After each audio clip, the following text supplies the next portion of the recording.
Hip-hop. Anonymous. Saturdays.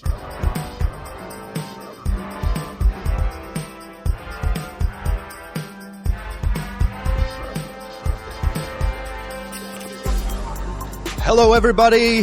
Welcome to Sapo Saturdays. You got your boy ASAP Froggy. We got the one and only Mr. Bingus Frog. Ribbit, y'all. Welcome to Sapo Saturdays. We got another great show in store for you today. Welcome to the studio. Thank you for being here with us on another beautiful Saturday. I'm Bingus Frog, as ASAP just said, and let's go ahead and set the room. We are Sapo Studios. Our goal is to bring the majority of profits and ownership rights back into the hands of musicians. We operate under the umbrella of the Notorious Frog NFT project, aka Frogland. Do your own research, but get involved. We have plans to unveil a marketplace where you can buy and sell stems and do a whole lot more, but until then, we're jamming with artists and chatting it up with them about music, life, and NFTs every Saturday here at 12 p.m. Pacific Standard Time on Twitter. Today, we have Max Pretends with us. How are you, Max? What is up? Thanks for having me. Welcome. Yeah, man. no, really happy to have you. And let's start off with, it says on your profile that you're French, but I know that you're doing some stuff in Mexico City. So where in the world are you? Right now I'm in Los Angeles, actually. I live in LA. Oh, okay, you live in LA. Cool, man. How long have you been living in LA for? It's been 6 years. Wow, yeah. Was it 6 years. was it hard to be able to stay? Because I know that I have some friends from Canada that were having difficulty with work visas and things like that. To be honest, but I've lived here for a long time. I moved... I'm like the fakest French person you'll ever meet. You sound French. I moved to the US when I was like 11, let's say. So I've been here for a long, long time. So it wasn't really hard because I had my green card while I was in high school. Got so you. I've been here for a minute. Okay, Yeah. and did you get into music when you were back in France or once you came to the US?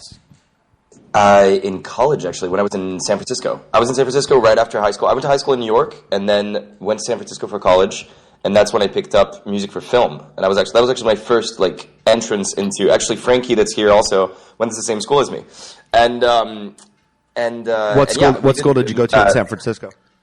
The Academy of Arts. The Academy of Arts. Okay, and you said Yeah. it was music for film specifically. Yeah, that was the thing. It was composition and sound design. That was our thing. And do you play an instrument, or was it more about other type of vocal arrangements or? I'm originally a cellist, so I don't know if I can still say that, but yeah, I did play the cello for a good 10 years, and then I put it down, and I never picked it up again, to be honest with you. But I think I can still do something with it if I see one, but I haven't touched one in a minute. No, when I got to college after that, I mean, with the technology of our days, I just used the keyboard, taught myself a little bit of piano, and then. It was great because I had the cello in mind, so I could basically kind of just orchestrate my own things, through the piano on the DAWs that we have today, like Logic, Pro Tools, anything like that, That's so it was awesome. easier. Yeah, and now I even saw a program the other day that it kind of blew my mind, where you can sing into the program, and it essentially turns your voice into whatever instrument you're trying to emulate. So if you've Oh, I saw that. Unbelievable. I mean, that's the fucking technology that's coming out now with respect to what you can do for music and other creative arts is remarkable.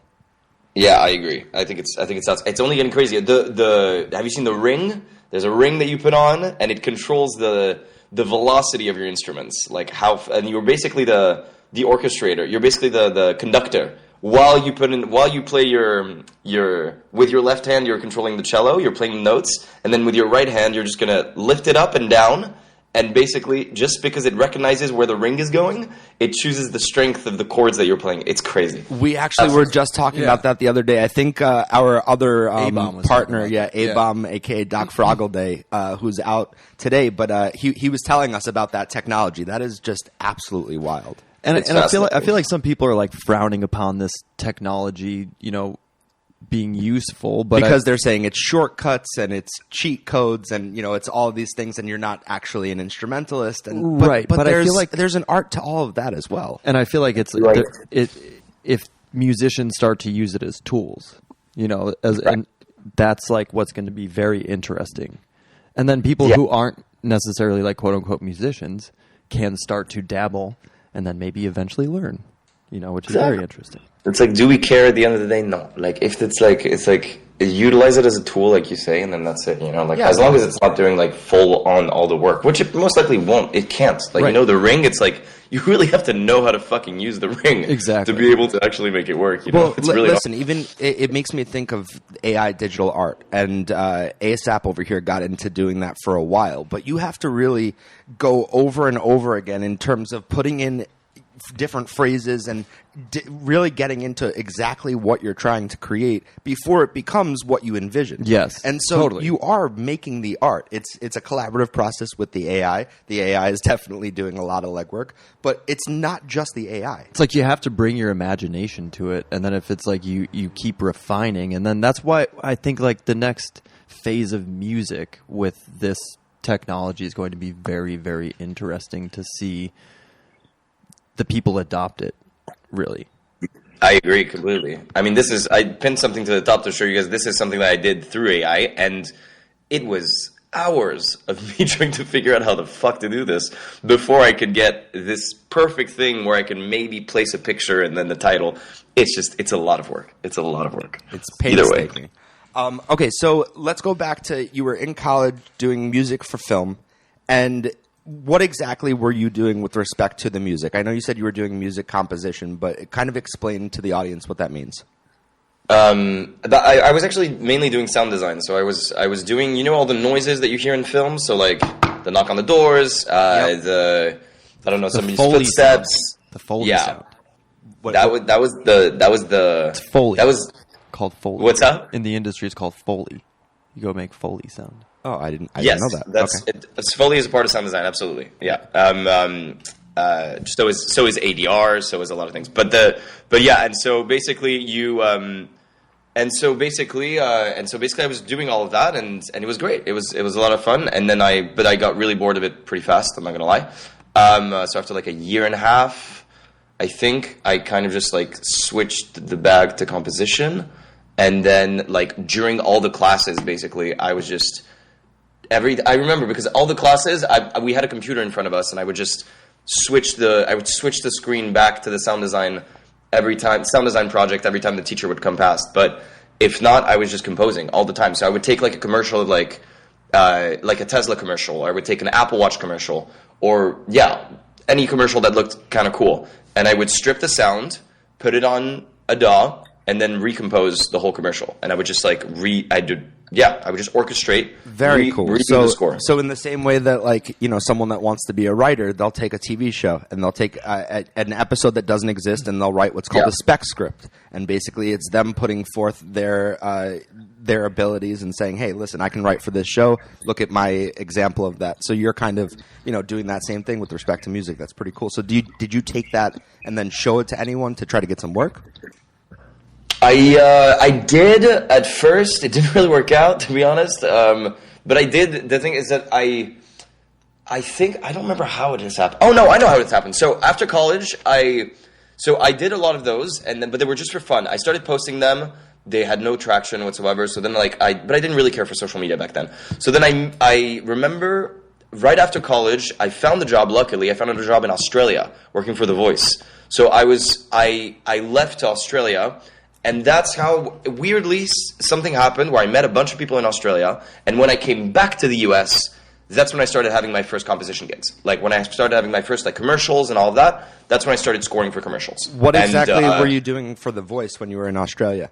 I was assistant engineering. I wasn't doing much, to be honest. I was organizing cables, recording people, all of that, making coffee. That's pretty cool, though. How did you get involved with that?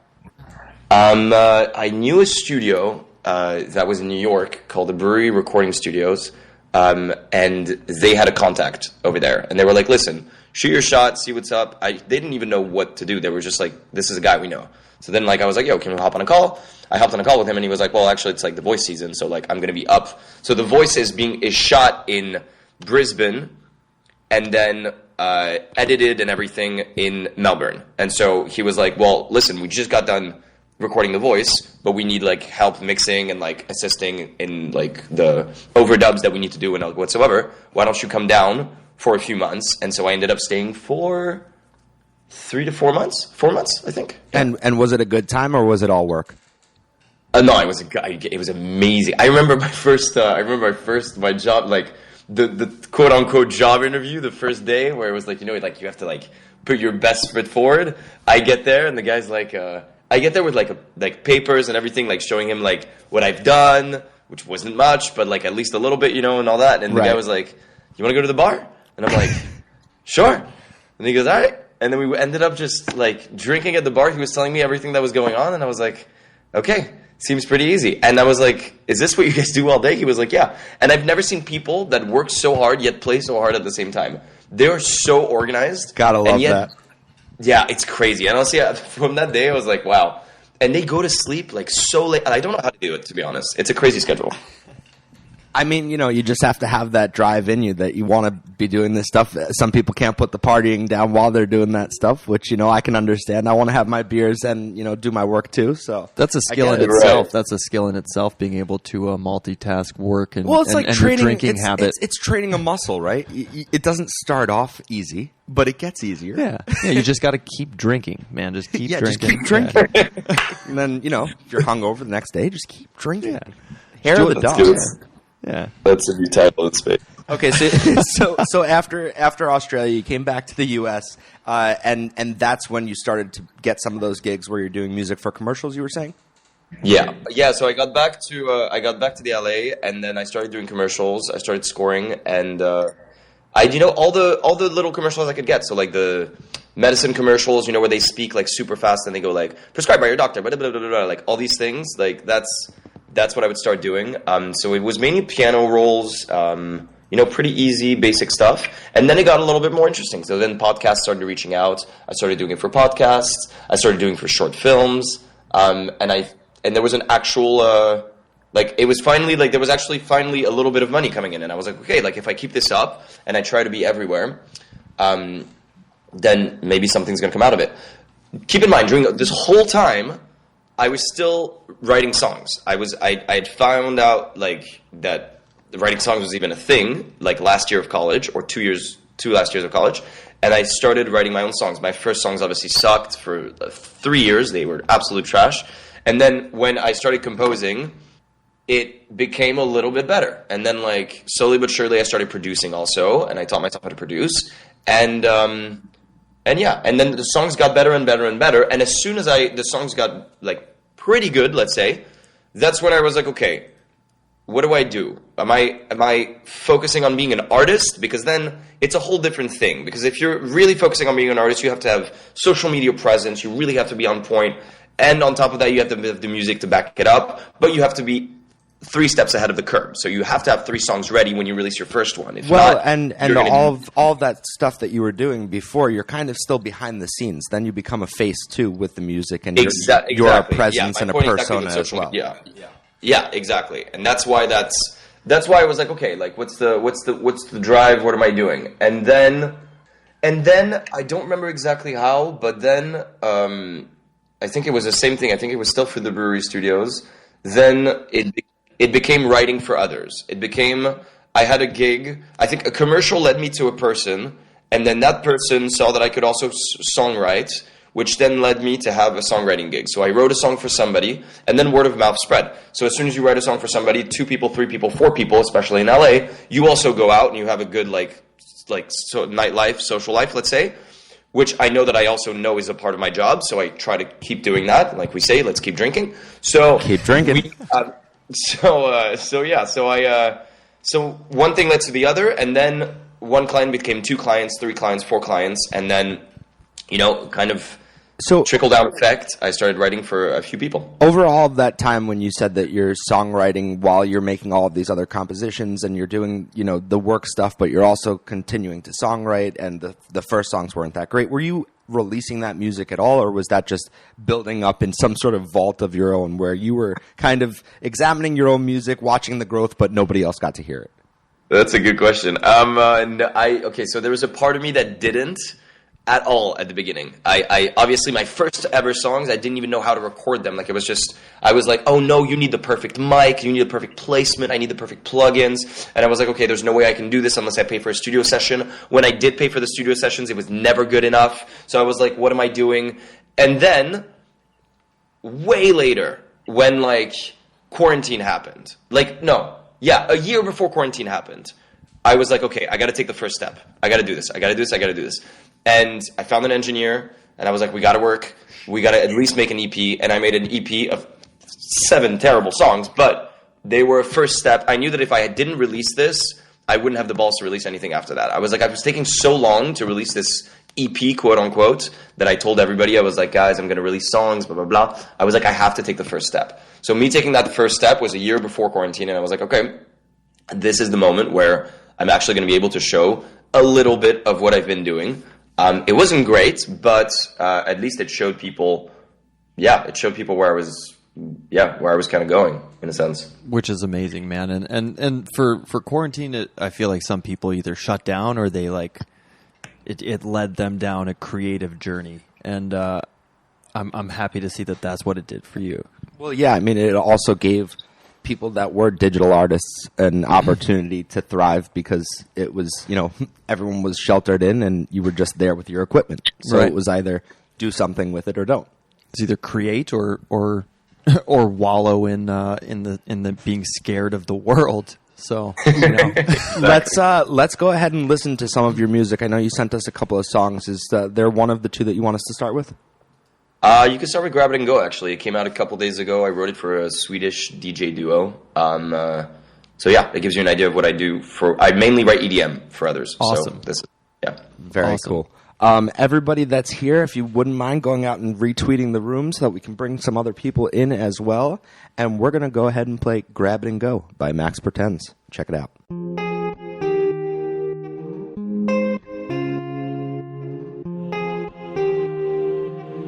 If you come along, running free, taking off every time that we're feeling down. Won't let go. The moment when we fell in love, broke it off, took a chance and got rid of it. We'll follow. And if we get high, if we go low, if we take a moment to let go, where I can't find you now. If you go crazy, grab it and go. I want you to break out after all, but you can't slow down. It's time to grab it and go. I'll grab it and go. I want you to be there after all, just grab it and go.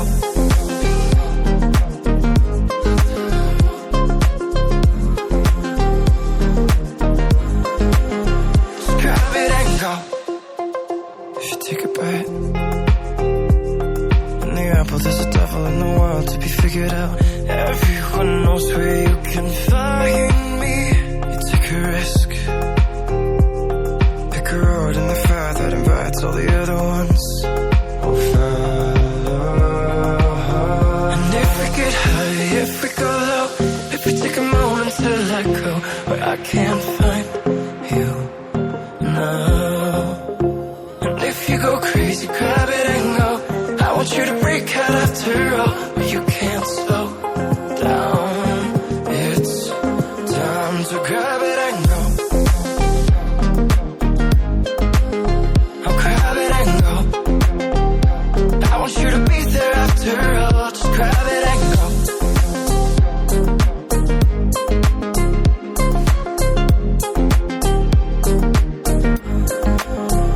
Grab it and go.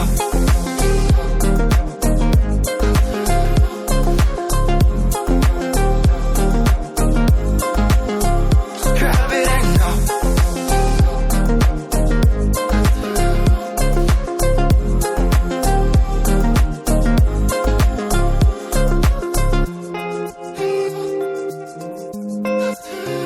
You can't slow down. It's time to grab it and go. Awesome, man. Love the song. Where did you record that? I was already singing the words, man. Thanks, The beat is great. I recorded that in LA. No, but I mean, like, did you record it at home? Because I know you said you were doing a lot of work during quarantine. No, I'm this kind of one I did curious was if you actually- went out to a studio. Yeah, I usually do the mock-up at my place, and then I usually go to this because the studio is literally 5 blocks away from mine. So and I've known them forever. So I go to them usually to record the final vocals. And are you constantly coming up with melodies in your head that you're recording into your phone? Is it that type of thing when it comes to your creative process? 1,000%. Yeah, it's that, and like anytime that like something comes up, but mainly like. Even if it comes up like melodic, when it comes up melodically like by itself, I don't think that I ever get to finish it. I think I just like record a voice memo just to have it, but I never actually focus on it. It's usually when I'm home and something comes up, like I look at a TV show or I look at a movie or anything that's like, I don't know. Like for example, have you seen White Lotus? Yeah, love it. I was actually talking about it last night. Great show, yes. We were talking about that. Okay, so it's an amazing show. So the score is absolutely unbelievable. So I was like. So as soon as I heard that score, a melody came to my head, and I was like, "Oh shit!" So then the first thing I did is I extracted that part from one episode and another part from another episode. I put them together, and then I made a song with it because I was like, "Okay, wait, this is actually pretty cool." So it depends where the inspiration comes from. Very cool. That's fucking awesome, man. And That's then super so dope. you kind of were doing some composition for commercials and a little bit of that kind of stuff back when, and then you pivoted into songwriting. Have the two kind of come together at all to where you've been able to put any of the songs that you've either composed or been a part of into any media? A song for sure. I definitely have been able to put in. I've definitely been able to put the songs. I have a song that was in a video game. I have, but the thing is that the best part that did blend is the style for me. I feel like, especially when it comes to my own music, not the ones that you just listened to, I feel like I'm trying to do a blend of both. I'm really, like, I call it cinematic pop in a sense, because I really try to blend as much as the orchestration of a film score, into pop music. So that's kind of the style. That's a very interesting amalgamation of genres that I don't know if I've heard of people doing that before. So that's really, really cool, man. So do you come from a musical family, or are you kind of the outlier? No, actually, everybody except for my brother. Yeah, my dad's a playwright, and my mom is a singer. So yeah, both super musically entwined, and I just didn't want to follow the path for a little bit, but then I was like, fuck it. You're like, it's in my genes. I know. It's inevitable. I was doing photography. I had a 1.1 GPA. It was amazing. I was living my best life, and then fucking music came over. Jesus Christ. So when you started off and you were teaching yourself how to produce, what programs were you starting off in? Programs I started off, like, first ones would be, I think Cubase was the first one. I was using Cubase back in the day, man. That was Yeah. awesome. Yeah, it was a It's great not that program. bad. Yeah. It's just complicated. But it's pretty good. And honestly, like, especially for the composition plugins that I remember, and the different softwares that we had to connect to that DAW, it actually worked out well. So Cubase is definitely, for composers, I can definitely say, like, go for it, because it's definitely great. It's not as user friendly, but still, once you get a hang of it, you'll get to be able to do things that you're kind of like, okay, I can't really do it as easily on the other ones. And at that point, were you just stumbling through the program and kind of teaching yourself that way, or were you watching YouTube videos? How exactly did you figure out how to operate the program? Stumble, I fuck around, and then we see. If I really need to find something, obviously I go on YouTube, but apart from that, like, no. But the Logic and all of that, since I was in school for composition also, they taught me how to use Logic and Pro Tools. So I was using Logic and Pro Tools, and then was Pro Tools Maxi for the longest time, and I used Pro Tools so much, and then turned to Logic because of the user friendliness when I started producing. When I really started producing outside of just film composition, when I really started, like, producing, like, my own songs and all that, I was like, I need to have the freedom to be able to do it as easily as possible. And so I was like, all right, it's either I pick up Ableton, and I don't know anything about Ableton, or I stick to Logic, and I just try to become, like, focus on Logic fully. So I focused on Logic fully, yet still teaching myself how to use Ableton, because I wanted to know how to use everything. And I did teach myself how to use Ableton. Well, I gave up on it, but I still, like, spent a couple of months only using Ableton just to figure out why people liked it. Because remember, there was a phase where everybody was, like, so hyped on Ableton? Yes. And it's like, And it was so crazy when it was like, and I was like, what the fuck is going on? Why is this so great? I And did the didn't same get it. thing at that time where I was like, all right, I'm just going to like buy a push, like an Ableton Right. push, and just like see what the hype is about. And like, I kind of like reverted back to Logic. But, and even like in like the film editing world, like people are so judgmental of like what program you're using. Oh, you're using Final Cut and you didn't use Premiere? What the hell is wrong with it's you? Just like, it's just like it doesn't matter what tools you use if you're creating art. And if you're creating art authentically and you know how to use the tool at hand, then who cares what tool you're using if your art can be accepted by the people that you're putting the art out to. Listen, professional films, television shows, songs are all being created and finalized on fucking phones now. So for anyone to be judgmental about equipment, and some of those are winning fucking Sundance and you know, topping the Billboard charts, like, get out of here. And that's, you know, that's one of the things that you've said in the past, ASAP. It's not the wand, it's the wizard, right? Or the magician, or whatever the fuck your Exactly. Your It's like, phrasing was. give me any wand, man, and I'll figure it out. But if you give me the wand I know how to use best, like the magician behind the wand. But if you give some shitty magician the best wand and he doesn't know how to use any of them, then He's gonna kill that dove. Then does it matter? He's gonna kill that dove. The dove is going to disappear and never come back, man. No, but it's so accurate because it's so true. And honestly, like, it's so funny because living in LA, it's, you know, you're either a songwriter, you're a playwright, or you're a screenwriter. Sorry, right. And so like the amount of times when somebody comes up to me, it's like we started talking about music, and what DAW do you use? Yeah. But like with such excitement, and I'm like, does it matter? Yeah.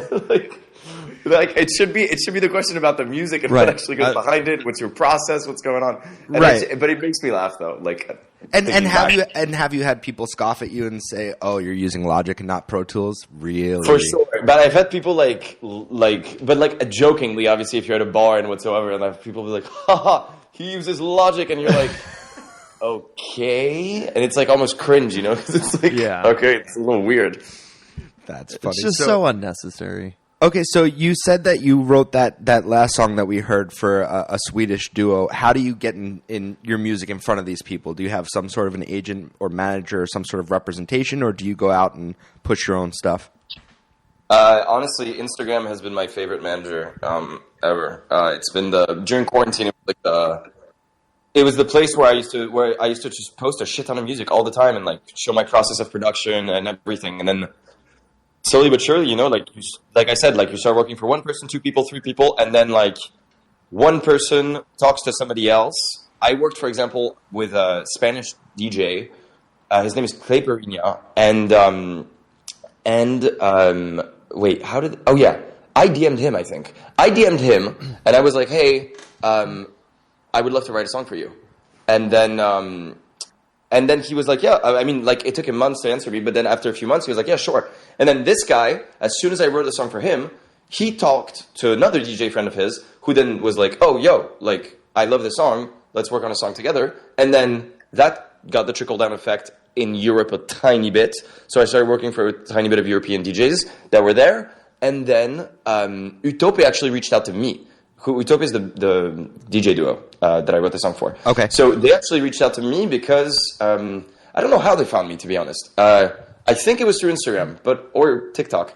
But I remember them DMing me and was like, "Hey, we listened to your last song alone." That's what they did. Oh, that's what it is. I released a song and I did a bunch of promo for it. They were like, "Yo, we listened to your song alone, and we would love to work on a song together." And I was like, "Okay, sure."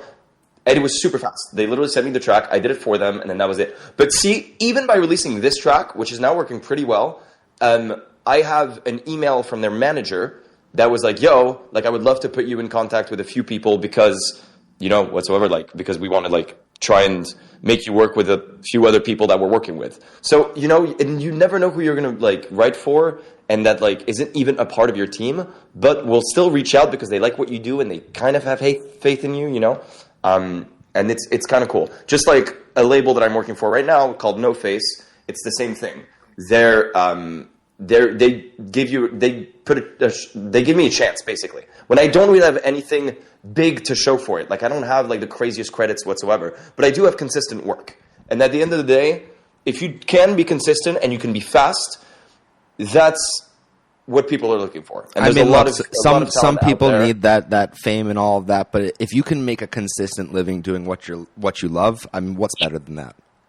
I completely agree. And there's a point where I think that the respect of other people comes by that. I think that, like, yes, the credits are one thing, and of course you'll get the respect of a shit ton more people. But I think the respect of the people, the core people, like the people that will be like your core group, will come from you being consistent and you actually being able to deliver the thing that the client will actually like. And at the end of the day, it is a client thing, so you still have to like abide by them and make sure that they're happy with the work, you know? And when we were talking about advancements in technology, particular to music and where everything's going and how amazing some of the stuff is that's out there, it's just so funny when you think about the music industry and where it used to be when you were an artist back in the day, right? You had to go to some sort of a studio, pay to record a song. Like back in the day, they would have to pay then to make that into a record, and then you go out and sell those records to possibly get on the radio station to maybe have this happen. Now you can make something at home while you're sitting, okay, I'm playing around on the computer. Actually, that sounds awesome. Yeah, okay, that's my song. Cool. Now I'm going to reach out to someone on Instagram, and I'm still at home. I'm on my phone, or I'm on my computer. I'm just chilling. Hey man, I kind of want to write a song for you. Is that something you'd be down for? Oh, yeah, no problem. And it's just like this very like weird thing of like everything has changed so that look, it's not like anyone can do it. I'm not saying that, but it's so easy but for the pieces to come together if you have that talent to back it up. It's almost With everything we have, it has never been easier in a sense, and also a little hard, but obviously it's still going to be hard because you still have to be even more consistent than you were. But it's still with everything that's given to us with social media, like, and the thing is that I'm a huge hypocrite when it comes to this, huge, because I know that I could be doing so much more than I already do. We all feel that way. Yeah, because it's like you have all these platforms that like you could literally give yourself a persona that is not you, right? But that like people will give a fuck about, and that's crazy to me. Yes, like, people will see you as some. But then you're kind of toting this line of, okay, do I really want to feed into all the bullshit? Because unless you like the personality that you're winding up creating, but if you're creating a personality that's just feeding into like the fads and what people are interested in, then what? What's your over there? That's what I was going to say was like to touch back on like, you know, Max taking initiative to just like, because it is at everyone's disposal, right? It is like having those tools available, and then the magician deciding to like use the magic to like ignite this tool and then ignite that tool, and about how you do it, even if it is deciding what persona that is as well. That's also like a tool. Sure, absolutely. Where I'm just saying you have to then negotiate. You might decide to be an asshole, but no, I'm just saying that doesn't mean Max is going to decide to be right. You could create a personality that you really like and that doesn't suck. Correct. And I'm just joshing with you. Their Bing is very good. Very good. But yeah, I think it's an amazing thing, and it's and I have not decided to use those tools, and I feel like even within our creative company of what we do outside of this whole NFT space, we have yet to utilize a majority of the tools where you just decide what you are, put it out, people accept it or not, and you're just out there and you exist. And you know, there are a couple of things I want to say about that. The first is to kind of backtrack with respect to how, you know, I was saying it's so easy nowadays. It is so easy to shoot your shot, I should have said. And if things work out, then that's, you know, awesome. But there, you know, you could message these people on Instagram and none of them reach back out to you. None of them see your messages, and that stuff just doesn't work out because, correct. You know, there are people that, you know, put their foot to the grindstone and do all of that work, and then those dots don't connect. Totally. So let me just re-clarify that. Totally. No, it's not going to work for everybody, but But you could think about it all day and, Yeah, and be like, no, oh, it's not but going to there's- work. Yeah. No, and then the other thing I kind of wanted to say with respect to that was, even with respect to utilizing those tools, back in the day we were putting out these comedy videos, me and Doc Froggle Day, and we were consistent as fuck. We released a new video every Monday for 3 years, and we were definitely a presence on social media and hitting social media with all of the hashtags and looking into the new algorithms. And there were a couple of small checks that came in, but nothing major connected there. And I'm not saying that we did everything right, but we did a lot of very hard legwork and played into all of that social media bullshit and didn't see that connection happen. You know what I mean? Doesn't work. I mean, it doesn't always. I mean, I feel you. And trust me, I also did that where I put a shit ton of work into it and nothing happened. But I feel like that's the thing. If it doesn't work out, change strategies. If it doesn't do this, sure. I'm more just responding to ASAP's comment of that we have to utilize the tools that are out there because we haven't already. And I'm saying it doesn't always work that way. And then you're saying, pivot strategies. Yeah, because that's the thing. Honestly, the amount of TikToks that I've made where I'm like, okay, this is easy, and then I do it, and then nothing happens, and I just stay consistent with it, but nothing happens. Also, but I wanted to bring up a point because I don't remember who said something, but it's also the fact that because everything's so accessible, a lot of people think that means that you don't have to do as much. Mm-hmm. Where it's a lot of people think that you don't have to get the music to where it needs to be or make your music as strong. It's that's a lot of mentality also in Web3 that's okay, you know what, this technology is accessible, so let me just build a persona or let me build up myself, and then but then the work in the music is unfortunately just not present, and it sucks because it shows, and it's gonna show at the end of the day. The work in the music is gonna speak for itself always. Even if, obviously, the artist is going to post on social media or whatsoever, the thing that's going to stand the test of time is your music. So that's the thing. That's also the thing that's a mentality twist where it's so accessible that some people are okay, yeah, we can do this in 2 seconds. Oh no, but don't worry, we'll just post a TikTok about it. Sure, but at the same time, the thing that needs to be put in the TikTok is probably the most important part. You know what I mean? Right. And people just want to cut to the finish line and don't want to go through the process and do the work. Absolutely. It's very true. So with respect to Web3, because you bring up Web3, how did you get involved in anything respective to NFTs and music and connecting the two? How did I get involved? Somebody asked me this before, and I knew exactly how to answer, and now it's kind of just escaping. Take your time. No, because no, now I know. It's my brother. My brother got into this before I did. There we go. Because I was like, "What's the story again?" My brother got into this. He got into Film 3, and then Film 3. I've never heard that term, but I like it. Yeah, he was in the Web3 film side of things, and he was just spent a month really dabbling into that, and then I wasn't even in the States. I came back, and then after that, he sat me down and he was like, "Dude, you have to know, this is crazy. You have to go into this whole Web3 thing." And I was like, "What the fuck is going on?" But he was talking about it with such passion that I was like, "Okay, well, I have to check it out, see what's happening." So I did, and so I think I just went on Twitter.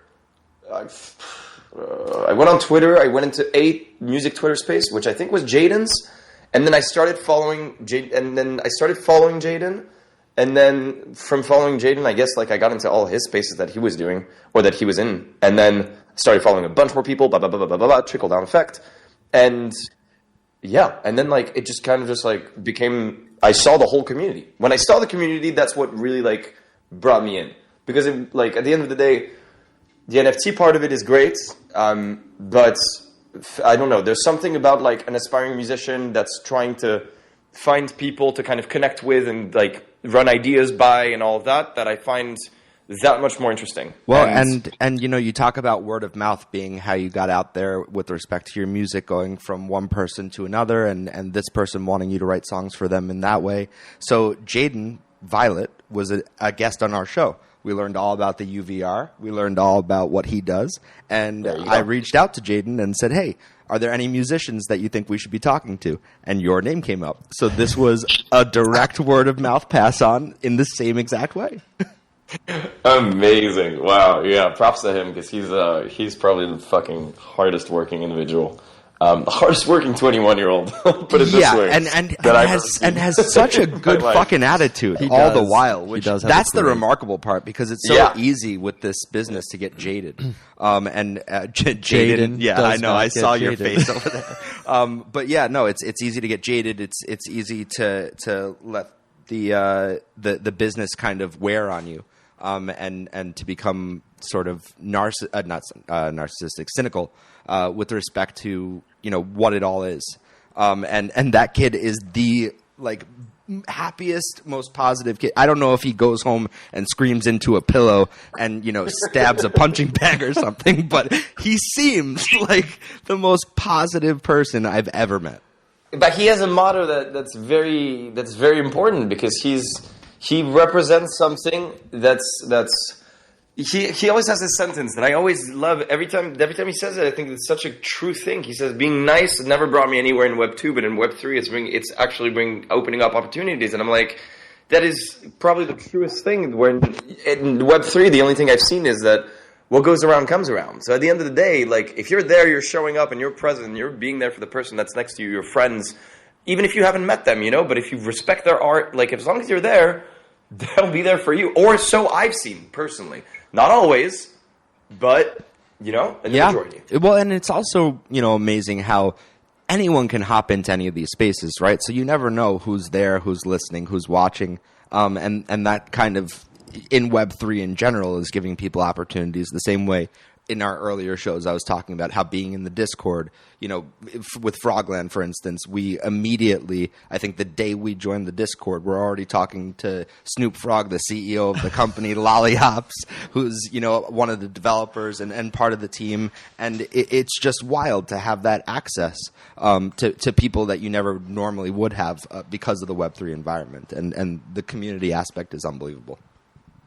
Yeah, agreed. And speaking of community aspect, Everflow is in the building, and so Everflow, he's the third person that I called about Web3. So I had Jaden on the phone the first times I got in, Girl, and then Everflow. And Everflow told me something that was really important. He was the first person that told me, because I was very confused about the whole thing. I was like, and when do you think that I should release my collection? I obviously knew that I wanted to build something before I even released anything.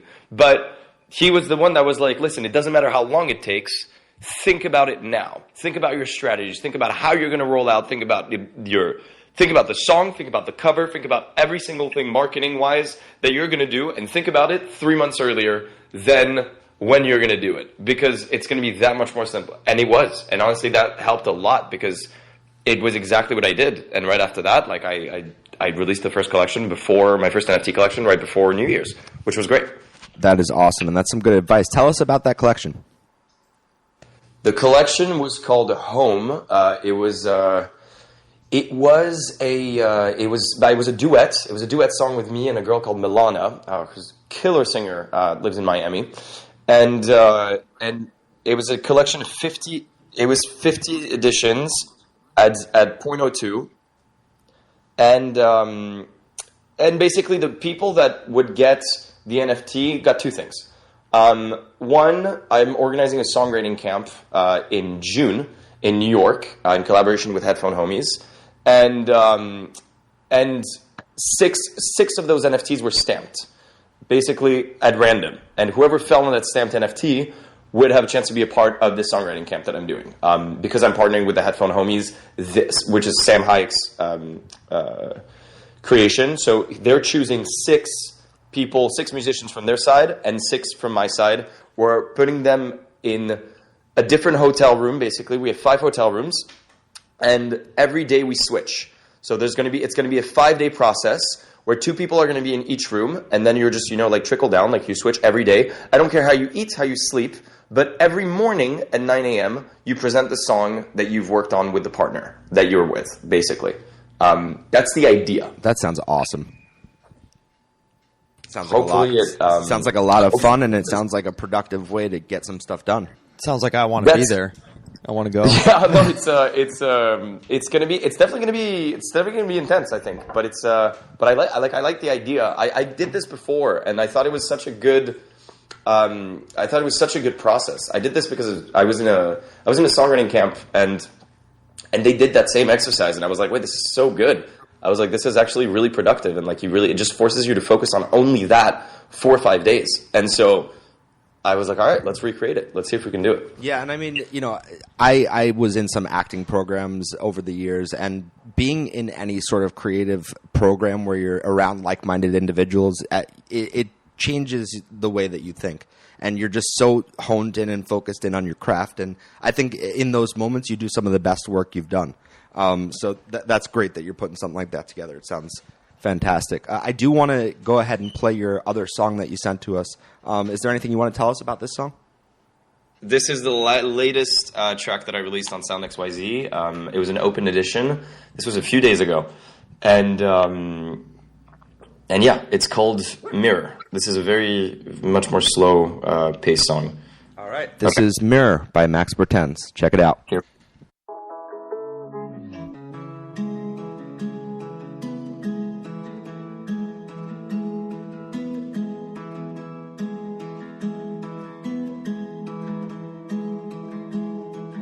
It's okay, you're at a loss of words. Everybody knows that you've been figuring it out your own way. I know you're afraid. Don't be scared. There's beauty to your beast. You've drank another demon that'll face you in the mirror on your way. But you still got time to change. And it can be hard to mend by yourself and reach out for help. You'd rather be alone, but take it from me, you'll slip out and fall, and you'll lose it all. I'll find you somewhere. Stop. Take your time, and you will always get it right. It's just how you live your life. So take my hand,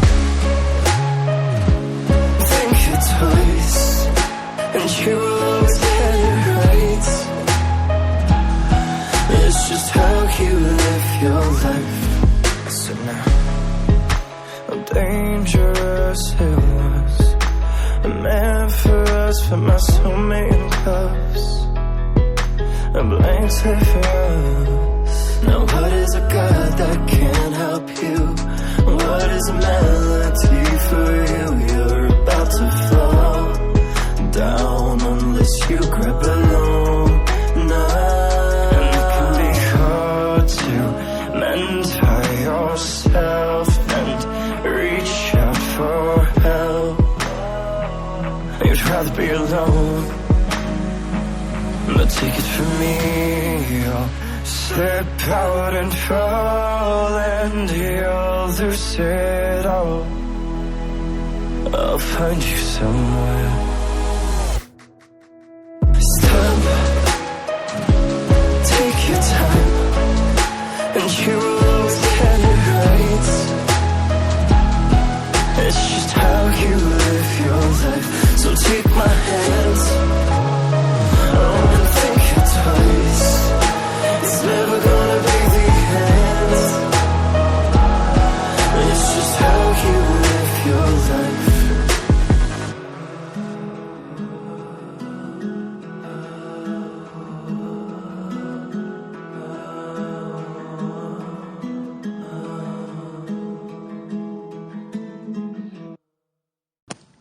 Good shit. This is wonderful. That was Mirror.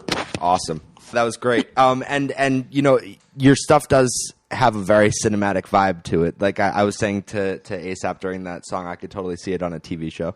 Totally, 100%. It has a very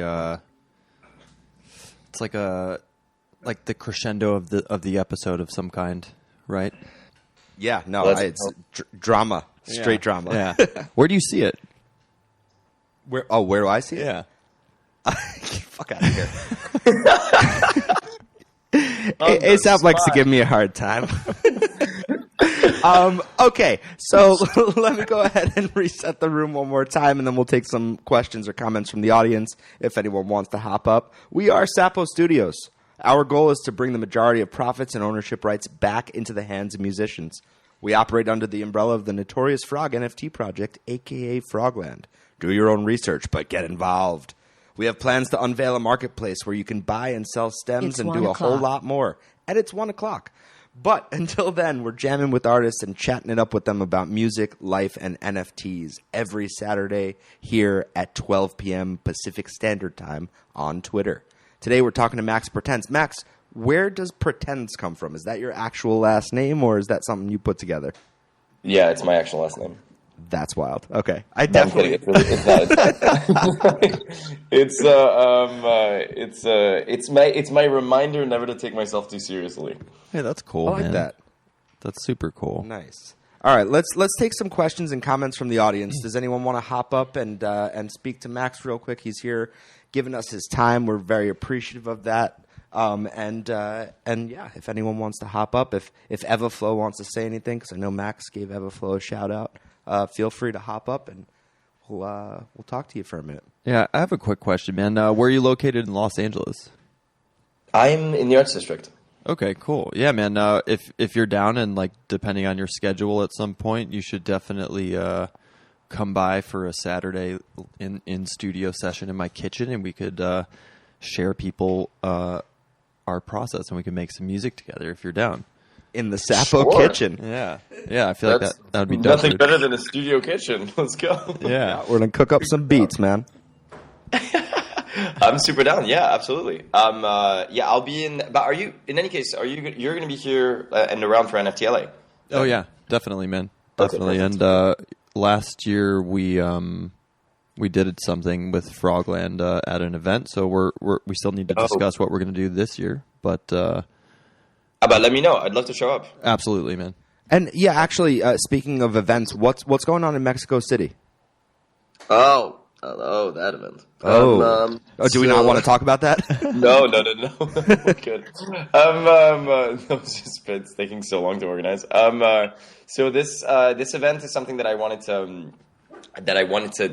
create. The concept is that it's an event that you can place anywhere in the world, and everywhere you are, it will showcase the music and the visual arts talent that is in the said country. Okay, so that's the idea. So. Okay. This year, as a first proof of concept, I decided to do it in Mexico City because I know how much of a melting pot it is, and I know how inspiring of a city it is, especially for artists. So I was like, all right, let's do the proof of concept and let's see if we can get as many. See if we can showcase as many Central and South American talent as we can, and that's what we're doing. We're basically our first one will be showcasing mainly visual artists from Ecuador, Venezuela, Colombia. Argentina, kind of everywhere, honestly, all around South America. And same goes for the singers. When you decided to have this in Mexico City, was that before or after they got hit pretty hard by those earthquakes? Because I know that they had some serious infrastructure damage, right? Yeah, they had some. They did. No, this was before. So did that affect at all what you were putting together and postpone some of your No, plans? it didn't. It didn't because where the earthquakes were centered, it wasn't where this event or anything that surrounding this event is happening. Got you. Okay, cool. Yeah. All right. Well, it doesn't look like anyone's we- going to... Evaflow hopped up. Oh, excellent. Yeah. Evaflow, what's going on? What's up? Yo, what's up, Sapo Studios? What's up, Notorious Evaflow? How Frogs. you doing? Welcome. My guy. Yeah, no, it's a pleasure. It's a pleasure to actually hear Max's story. You know, I'm so glad that I joined this space and was able to tune in and hear his story. You know, honestly, it's very inspiring, you know. Yeah, and it sounds like you were instrumental in giving him some good advice as far as, looking forward into the future and thinking about what's to come, even if he's not ready to pull the trigger on that. Yeah, I did. We had a phone call. There was a period in time, in my period of time in Web3, I've been in this space for about a year and a half now, where I scheduled calls with people. Like I had like a Calendly where I would just, I felt like, look, if I'm in the space and I'm learning, I might as well contribute some value, add some value to others who are coming in. So I opened myself up to people, and Max reached up to me, and I must mention something that with these calls that I, had, like a lot of the time, some people wouldn't show up. Some people I gave, good some advice, and they disappeared from the space. And there's a few people who are really seeing grow. And man, honestly, it's such a beautiful thing to see how Max has grown in the space. And man, I'm so glad that I made the time to make those calls and was able to talk to him, because he's grown so much, and I'm so proud of him. And I am very inspired by this space as well. So I think the favor is returned, Max. That's fantastic, and I'm really glad you came up and said that, because and I can feel the love in that, for sure. someone that you gave your time to, and took the time to give some words of wisdom to, that they took it and you've expressed how you've seen that growth. That's really awesome. Yeah, honestly, thank you so much. Thanks for coming up and saying that, because I'm so glad you took that call too, to be honest. I always remember I was in Palm Springs when I took that call. I was nervous as fuck. I was so nervous. No, because like all these people have been with me for so long, and I was like, what are questions that I'm going to ask him? What's going on? But it flowed. Like, it was like I said that. Okay, no pun intended. But I said one question, and then it just like I think he felt that I was kind of nervous, or he felt that I didn't really know what I was talking about, so he just automatically said everything that I needed to hear, which was great, And also, Everflow did something after a month after that call that is exactly. If you guys hear something, it's the alarm. That's like my building's going off for some reason. You don't have to evacuate, right? Do you need to Yeah, no, I evacuate? definitely don't have to evacuate. Yeah, he did something a month after that, or a month and a half after that, where he took the time, to like take time off of Web3 for a tiny bit, or be there, here and there, and focus on his music. And that was one thing that I was like, okay, you know what? At the end of the day, you can also step away, and you can also focus on what you have to do, and then the people at the end of the day will be there and will be even happier with the product that you're coming up with if you put the time in the music. And that's what we were talking about before, where it was like, that's what's needed. You need to take the time to do both. And I thought that was super, super cool. Because I remember not seeing him for a while, and then he came back and he was like, poof, here's an album. And I was like, oh, okay, all right, here we go. That's awesome. And yeah, shit, sometimes you need to take a step back and just because, I've spoken about this with one of my friends from back in New York. There's only so much, he says, of percentage of willpower we have within us.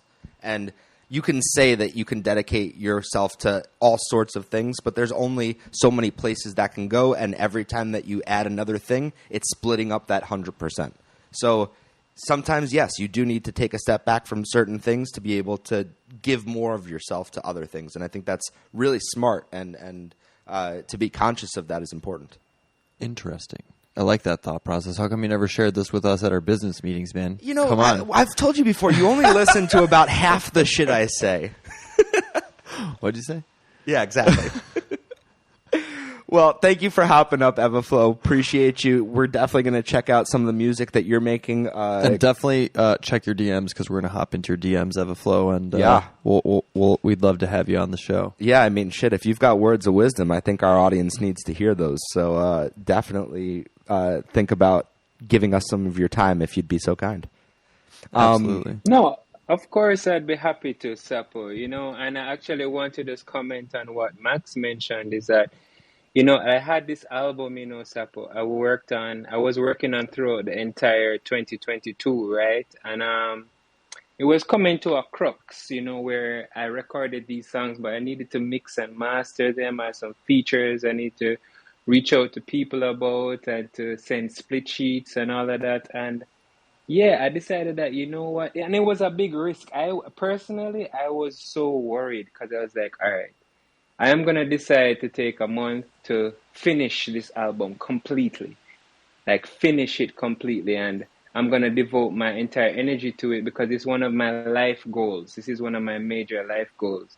But I was nervous about the Web3 space because I've been so present, you know. So I took the time December off and half of January off, and yeah, I finished my album. You know, it's finally done, and like I have like my whole roadmap planned, and everything is in order, and it worked for me, you know. But then when I like started to get active as I usually am in Web3 again, I was very nervous about it. I was wondering if people are gonna forget about me, if I'm gonna get punished for it. But it turned out to be an excellent thing because, and I must tell you this, the reason why I think it didn't make that much of a difference of my presence in Web3 is because when for the entire year that I was here from December 2021 to December 2022, I gave it my all. I added value. So people remember the value that I added.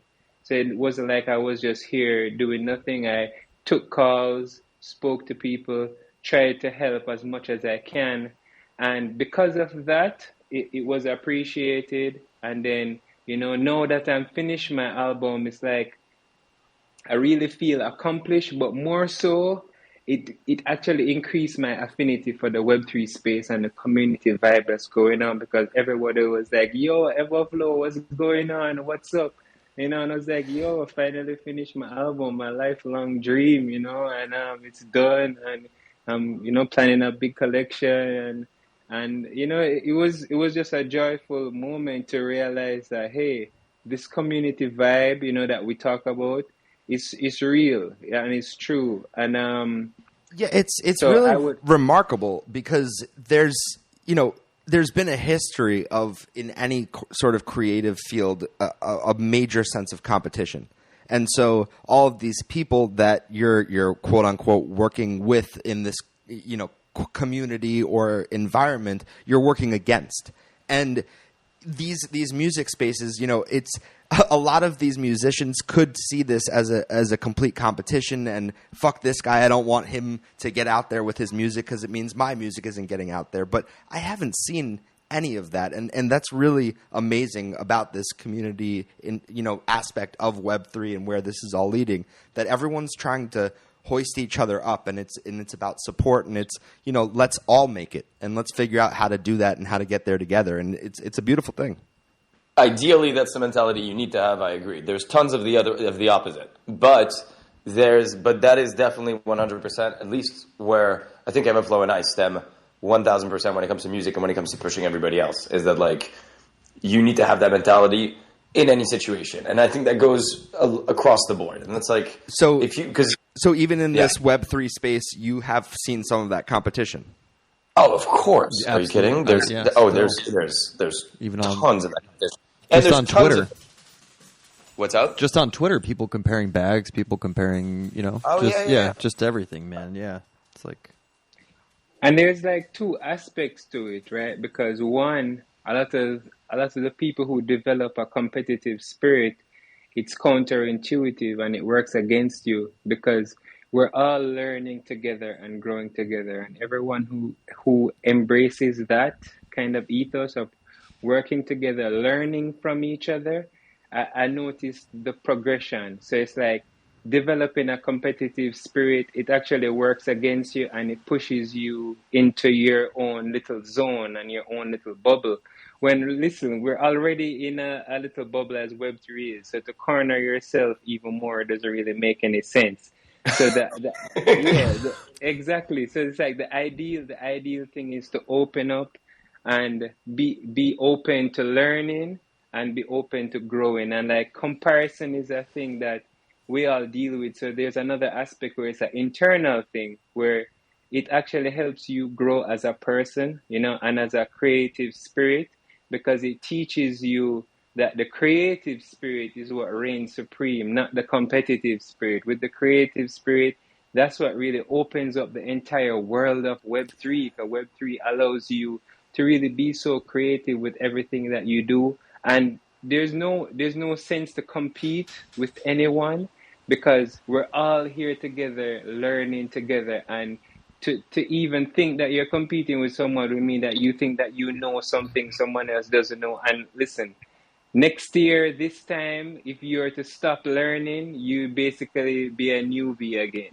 So it's so important to continue being a student and continue enjoying these relationships. Absolutely. that. I And love that. yeah, and I love and the when you sentence that like we're in a corner. We want to put ourselves more in a corner. than we yeah, are. no, it's very true. And when you talk about kind of your attitude and how that lends itself to either you cutting off your nose to spite your face or it helping you, I think Max, you kind of touched on that where it was about having that good attitude is what makes people have that desire to spread the word of your music and spread the word of your name and say, hey, you should have this guy on your show and advertise what he's doing and what he's about. And hey, I do want to work with this person because I know that they're not going to be an asshole that's just out for themselves and here to be competing and not here to be creating. So Exactly, but I'm also like a good, healthy, creative competition never hurt nobody. Like, oh, sure, it's that's- about how that it manifests itself. Right. Exactly. And where is exactly. it coming It's about from? how you put it out. And like but like the thing in Web3 is that you talk to these people so much, you already know where their intentions are coming from.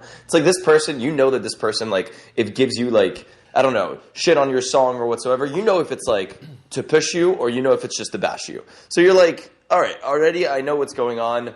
And at the same time, it's like, because I know a lot of people in the space that like are doing fucking amazing, and their songs are insane. And every time I just look at it, and I'm like, fuck, I could just be doing that much more. So yes, I do like try to compete in that sense where it like keeps pushing me, or I try to like overdo it, but it's never, like you say, it's never from malintent, like there's nothing behind it that's kind of like, let's crush this person. Right, hurt yeah, somebody else. Yeah, I definitely don't have any problem with a little competition and that competitive nature being within you and driving you and being the reason that you create more and push yourself even harder.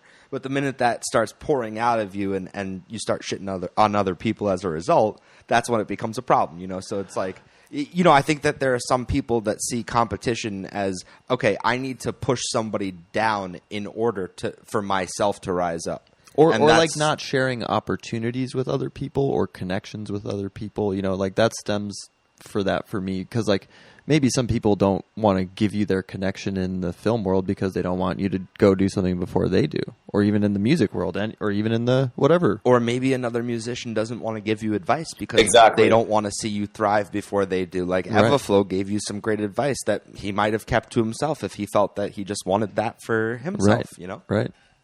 Exactly, and the amount of times I've seen that in the space is fucking wild. Like the amount of times I've seen people like not giving their insight or not like trying to like keep things to themselves or whatsoever just because they're like, this person he has a better song than I do. I know he might get it before me, and I'm like, man, like that's just the thing. Yeah, or like sharing what, experiences you have in Web3 in order to be successful in launching a project or, launching a music NFT or whatever that looks like, and people not sharing that. So that's really what we're trying to do is give people a platform and a tool in order to connect, not only make music, but connect with other musicians and producers that you might not normally come in contact with. So like I think that's a big part of our ethos as Sapo Studios, and a big reason of why I got into Web3 and what ignited me to play music again even, So again, man, I love what you are both saying. It really hits home for me a lot. So again, as mentioned, Max, I would love to have you in studio at some point. Evaflow, we'd love to have you on the show as well. So love it, man. All right. Well, I think this is a good opportunity to pivot and give Max some of his time back. Thank you for being with us, Max, and telling us your story. Truly really appreciate interesting it. stuff. Really appreciate it. Love the music that you're creating and love your vibes. Evaflow, thanks for hopping up as well. Dude, this was so much fun. Really, thanks for having me. This was great, and it's good because like every time like that we talk about these things, it just like kind of reminds me a lot of things and like things that I don't usually think of. Like so it's cool. It is interesting, right? Even for me, man, like even coming here on Saturdays, it's like I start thinking about things that like, we don't normally think about. Yeah, I don't know if I said it on the show or if it was a conversation I was having off the show, but it's one of those things where sometimes you need to say something out loud for you to even realize that you feel that way, and it's wild. Absolutely. Yeah. So I know exactly what you're talking about. Just like, you're asked a question by me maybe, and then it's like, I haven't even thought about that, and I'm In a just while. giving the answer, Yeah. and then it's like, oh, that's what I think about that. I guess, okay, I'll operate as such. All right, so we're going to go ahead and wrap up the interview section there and pivot over into a jam. Max, you are welcome to hang around if you have time and you want to collaborate, but if you need to go, totally understand. We're going to start fiddling around with some music and see what happens. Yeah. Why not, right? Yeah, we'll be playing in Logic today, so if anyone wants to come up here and You're talk using shit to Logic? us and judge us, let's... We're not using Ableton or Pro Tools. The fuck is wrong with us? Yeah, we'll talk shit about it all day. But yeah, we're going to play some tunes and kind of get set up, and we'll see you guys in a moment here. Yeah, so stick with us. Thank you for being with us to begin with on this beautiful Saturday, and we'll be right back. All right, catch you guys later. Thank you guys so much. Thank you. Much love, man.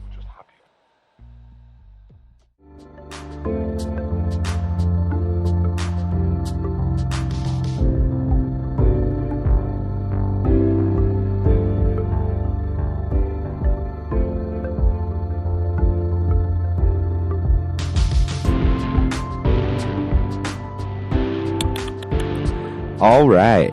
Thank you very much for those of you that stuck with us through the transition. We were setting up some instruments and such. I've got ASAP's mint green Fender on my lap. Gonna go ahead and pick at it, see what happens. I think, if I'm not mistaken, ASAP, you kind of like to start with some sort of a drum track, right? That'll act as our metronome, so to speak. Yeah, you do like to do that. All right, great, cool. So, yeah, I know. I'm an idiot because I was talking to you, even though I knew very damn well you were in the other room. I guess I figured you'd get back by the time I was done. No, I was saying that you like to start with some sort of a drum track that'll act as our metronome. Yeah, it's a little easier to do that, especially if you don't know how to play to a click. What are you trying to say, man? It's definitely something to practice. Yeah, I'll get on that. Definitely something to practice. All right. So we are in Logic. We are at 115 BPM. Bingus is over there with the guitar. How do you feel about playing to a metronome, Bingus? I mean, like this is what it would sound like if you were just playing. No, I know what a metronome sounds. Well, I know, but like, how would you feel? Is it easy for you to find a groove to the metronome?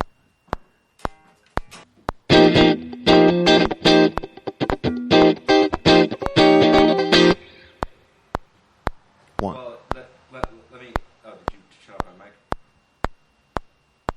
Well, let me ask you a question there. Can I play whatever I want, or are you going with one of your...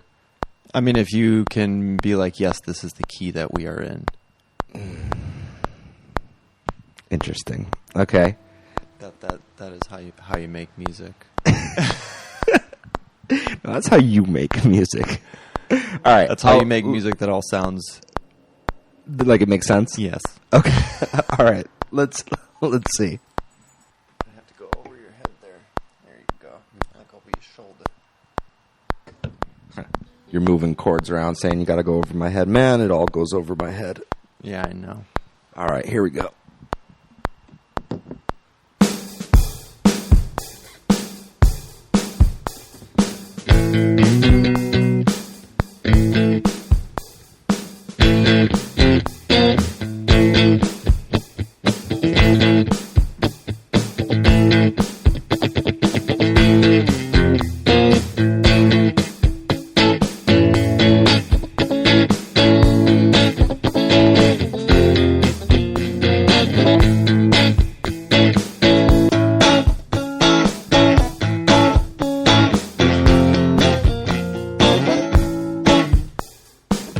I know you said this is tuned, but can we go ahead and just check Yeah. on that? Yeah. I mean, I may just be playing like a sloppy bastard, You are. but it could also be that it's a little out of tune.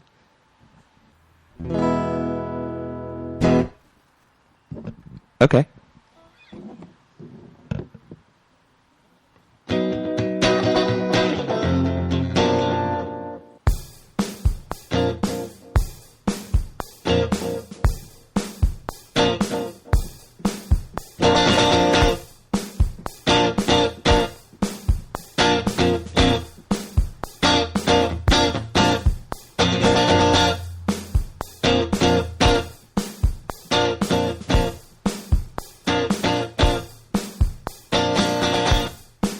You like that better or the?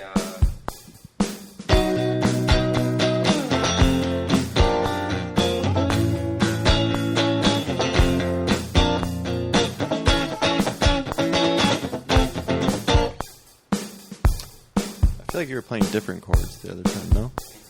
I was playing them as. So there's power chords, then there's full-on chords, right? So the power chords are like that Nirvana punk rock style kind of. So I was playing the power chords before like this.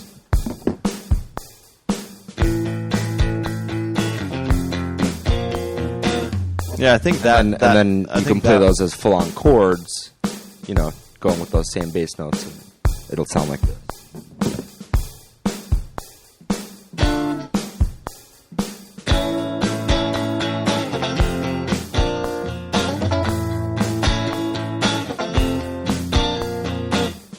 I think play the power chords like first, and then maybe we do those. Okay. Later. Let's start with the power Or at least just lay those down, and we can build from there.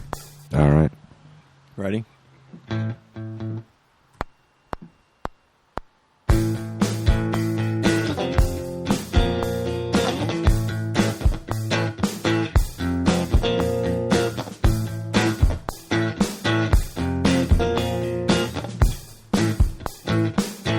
right, start again. Wait, let me ask you, which way do you want it to go, like this or like this? The original way. And then okay, so there's two measures. So you could do like the first one, like one, like so like once it gets to the 5 is where you would do your second phrasing of what you're gonna ask me. Do I want this way or this way? As they say in the army, hoo-ah, heard and understood. Got it. All right.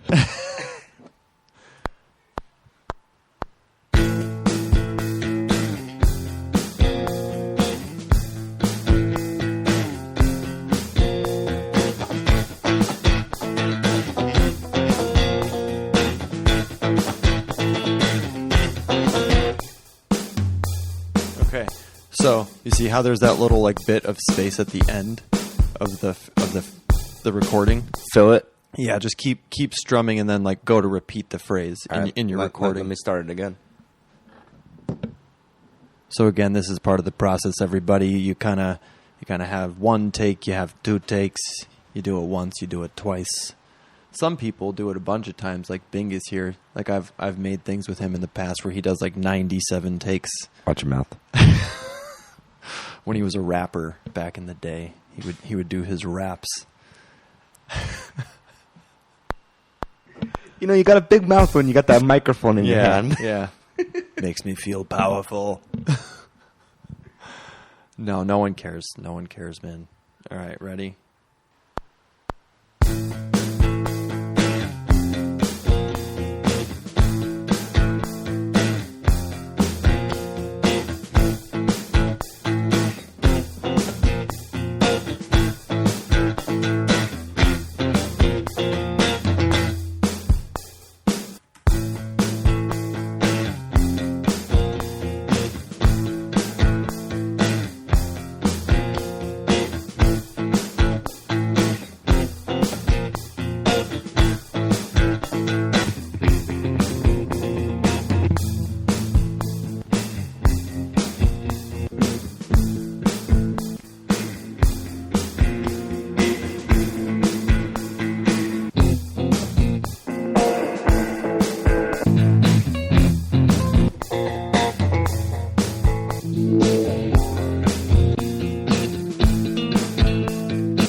Do you want to put effects on the sound after I record it, or can you put it on now?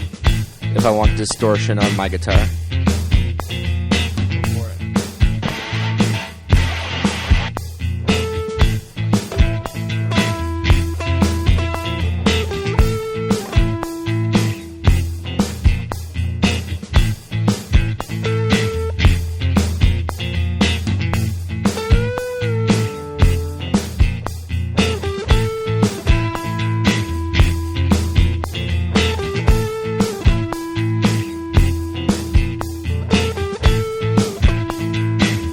All right, just lay that part down.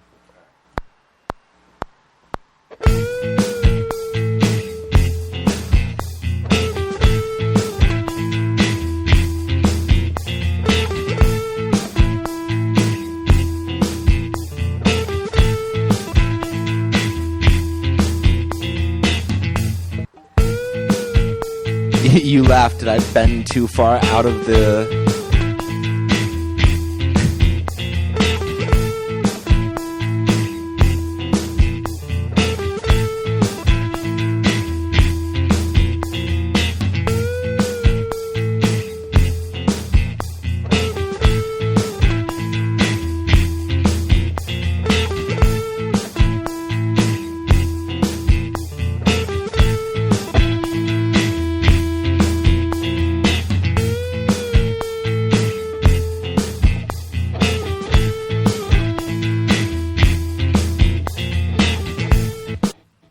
So I will duplicate that.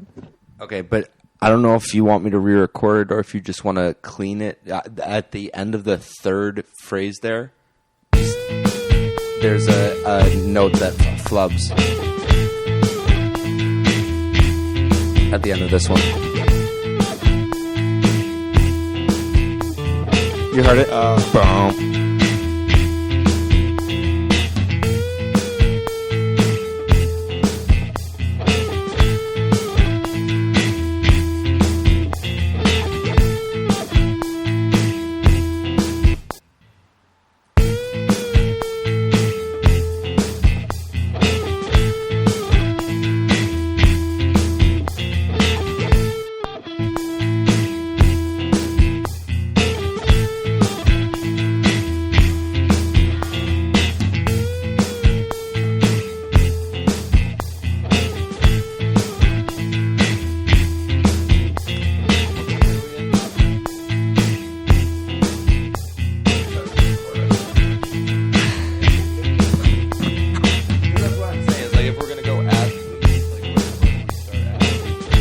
I would say with that first chord and see if that works. But before we do that, there is something else I want to add, if that's okay. A bass line. Well, that's what I was going to try to find. Go for it. All right, can you make my guitar sound like a bass?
Can you make it a deeper, fatter bass?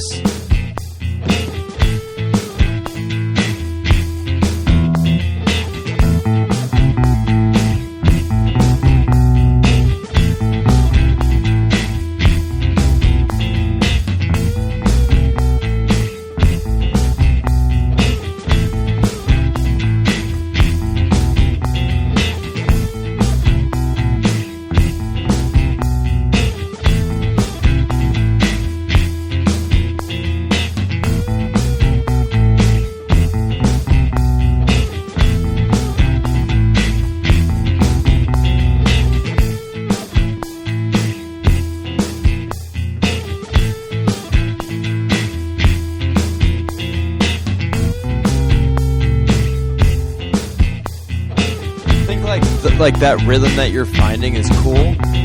It just needs to be like not every phrase. Okay. It's like because there's this like it's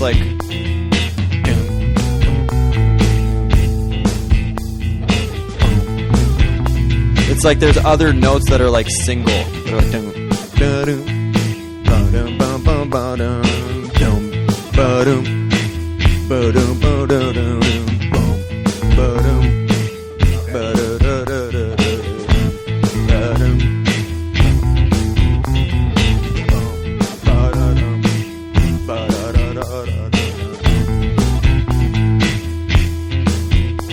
It's like that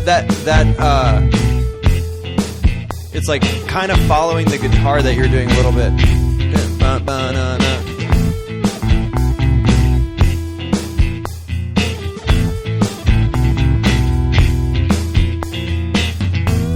Do you hear like the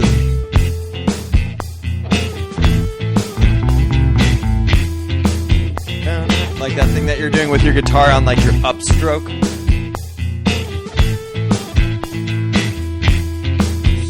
So what are you telling me to do differently with the bass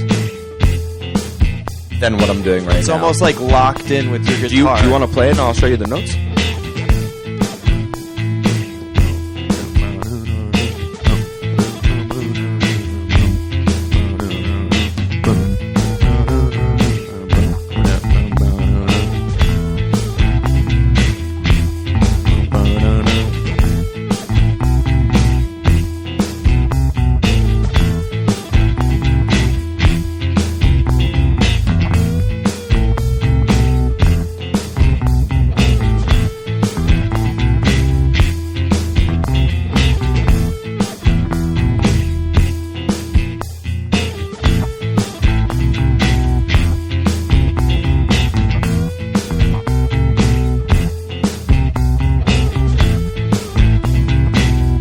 Record that.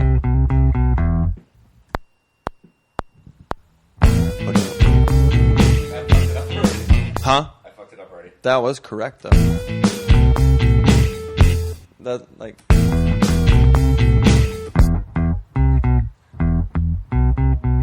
I could do it like that. I was doing because before I was doing it like this. Yeah. that's what I'm saying. It's like less is like,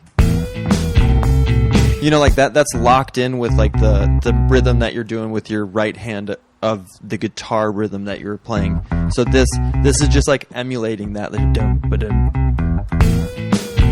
And like that bass line that you said you messed up, but is actually like right on grid pretty much. I just messed up the notes. But that's what I'm saying. Is like you didn't mess up the notes because. Do you know what I'm saying? It's like. Do you hear how locked in that is? And there's not too many notes. I know. added. No. I know those notes work too because they're all the notes within the notes that I was playing. It was just the wrong order basically. But if you like that better, I'll do that. There's like more melody in the other way you were playing it. There was like more notes, but which you like equals this better. more melody. Yeah, so I'm saying Okay. like, you don't have to add like every note that you could hit. You know what I'm saying? Bum, ba, na, na, na. Bum, ba, na, na. Bum, ba, na, na, na.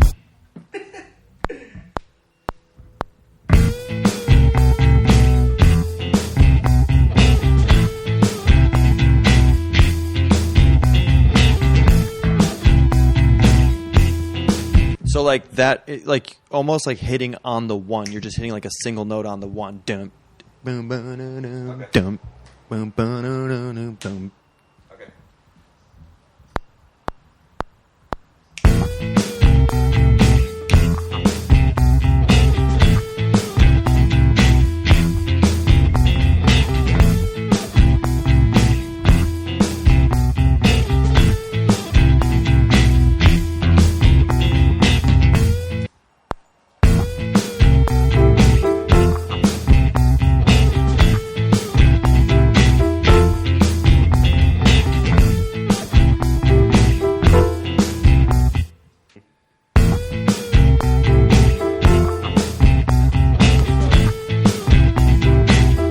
Do you think that needs to be quantized? What? The piano. Oh, it already is. Oh, okay.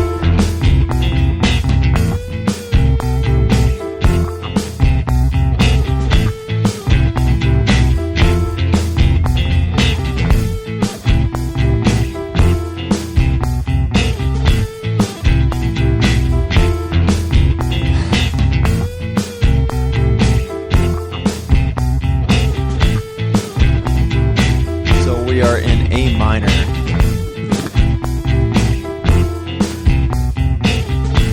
A minor. 115.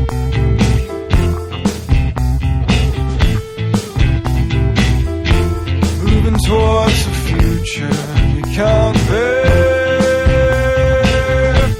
I could see using a piece of that for sure. Moving towards the future you can't bear.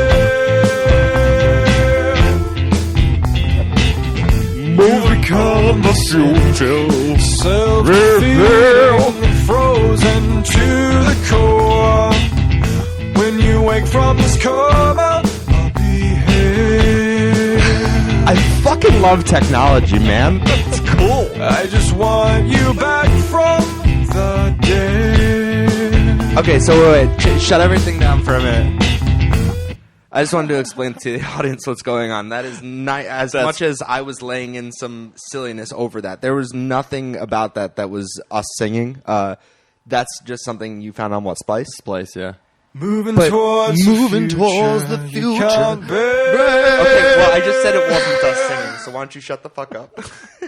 You've become a cynic, self-defeating and frozen to the core. So pause that When now. you wake from this coma, So that is you putting in not only the key that we're in, but the BPM Yes. as well, correct? Key and BPM, and then Yeah. and then So you can, so because we're putting the BPM and the key in, it's literally pulling up something that just fits so perfectly into what we. but not everything fits. So like No, sometimes you get lucky and the first one Right, actually and works it's- right off the bat, which is super cool. But Right, some of and- them sound like trash. And to be honest, it's also where you place it in the song because when you first played it, I was like, I don't know that we would use all of that, but then like I feel like you stopped it and started it again at a different spot where. no, I still started it on the one. Well, see, Still started on the one. My, It's just your my ears are it's just really your ears, fucking with me today, Just your huh? ears coming around, yeah. Yeah, wow. It's got us training the ears, man. Yeah, That's yeah, part I of the can't- show. Can't part hear of the for show. shit. Part of the show is training the ears. All right, But yeah, well, pretty yeah, cool. no, So, it's, like- it's funny that I was able to lay down any music with how little I apparently hear. So that's an interesting find right off the bat. So I'm going to go ahead and heart that one. Looking towards the future of my Here's another. wake you up. Sapo Studios in David's kitchen.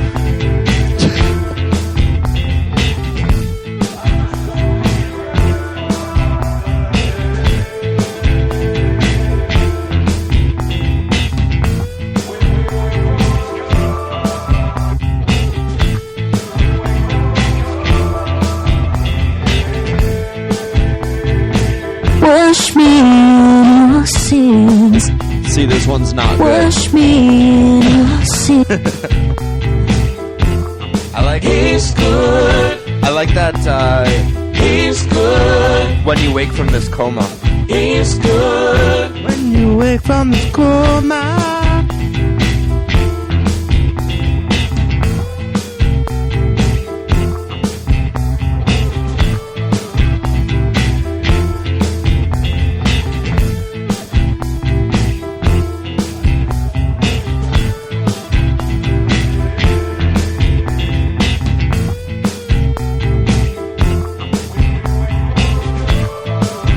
Yeah, but I would just move it over a little to the left if we were to plug it in. I mean, yeah, that like. And then, like, we can still use a piece of either of those other ones. But I want to just layer in When You Wake from This Coma.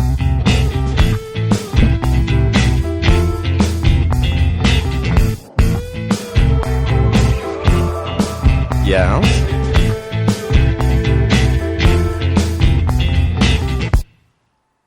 Okay.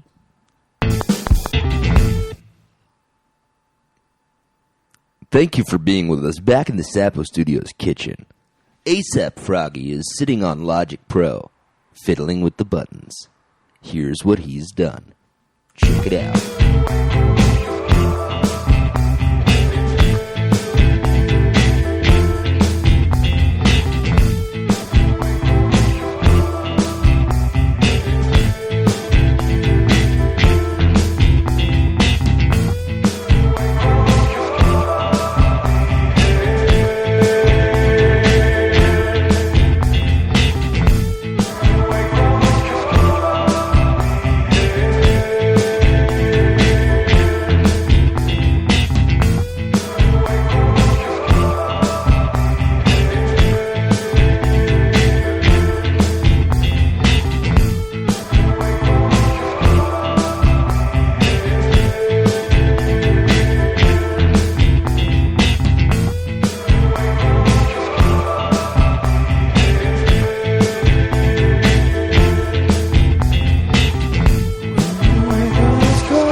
Personally, what I think would happen, right? I definitely love that other one you were just playing over, but not played at the same time. Oh, no, definitely not. No, I think Oh, it yeah. would be the kind of thing where, like, if we let the measure play on be on the loop, the first time it would be the Wake from the Coma, Yeah. and then the next time it would be the other phrase. Yeah, Once you start like arranging. Yes. Yes. Yeah. I just kind of wanted to hear it again to see if I should use the credit on it. Oh, yeah, because you have to pay for each of these? Oh, wow. Well, I mean, I pay like a subscription, and then I get these credits up here. So I have 779 credits left. And how much is each song? $1 a credit. No, I'm just kidding. No, but how much I don't does a remember. song cost? I don't know. No, like, I don't mean money-wise. You have a certain amount of credits. Oh, How just many one. credits is it? One. Oh. Yeah. So you've got... What? What are you worried about? Just not using them on crap. Okay, fair enough. Moving towards the future, we can't bear. You've become a cynic, self-defeating. Self-defeating. Alright, let's just do it. Let's just drag it in there. To the core. And then let's see what else. Oh, so these are all... Both of those were from the same singer. Yeah. I was like, wow, those Yeah. really fit together well also. But Yeah. it's the same guy. Okay, that makes sense. Well, what's his name? Can we shout him out? Jem Strickland. Jem Strickland. Yeah. This was a gem of a find. Yeah. So Jem Strickland, Sapo Studios would like to shout you out. Yeah. What's up, Jem? We've now collaborated with you on a track, and maybe we'll have you on the show at some We should point. have you on the show. That man. would be cool. That would be cool. We'll go ahead and finish this, send it over to him, and say, check out what we made together. Yeah. Yeah. Yeah, we'll hop into his DMs like Max Pretends does and see if it works out for us. Yeah, we'll follow up. Yeah. We'll do a follow-up session. Jem Strickland. Yeah. All right. Also, if anyone listening in the audience wants to partake in what it is we are doing here at Sapo Studios, feel free to request to be on the stage, but also send us an email at sapostudios1@gmail.com with any stems that you would like to be added to the track. So we are in the key of A minor, and we are at a BPM of 115. So y'all can just drop in the DMs like Max, and we'll answer. We will answer. Yeah, as I think you were telling me that you layered in something from Snoop when I was away. Isn't that right? Yeah, Snoop gave a track of his baby kind of like making noises, and I added it in the track. It's pretty cool, man. Like some of the drops that you listen to, we'll have to play it at some point. But yeah, super cool, man. Shout out Snoop. Shout out Snoop. Shout out Snoop Frog. Yeah. So yeah, let's keep going, man. I'm kind of thinking of like I like to add like environment sounds as well. Sure. Let's just be aware though now that like just like you were saying to me in terms of like dynamics and leaving stuff out, space and all of that, like we don't need to add too much more. No, but I think I was gonna say shout out to Max today. So there's cinematic FX here in lower the track so people can hear you. There's cinematic effects here in Splice, so we could go ahead and search what's going on in here.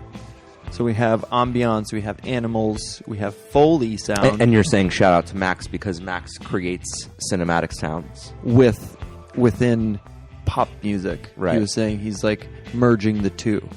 So like us merging it here with some rock music. Yeah. You know? Sure. Taking a page out of Max's book, combining and this is what we were talking about earlier, is this Foley sound here. So Foley, from what I'm seeing on the names, almost is like ASMR. Similar, yes. All right. Let's get some ASMR in there.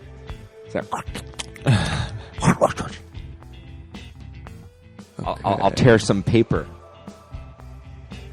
Drones, let's see.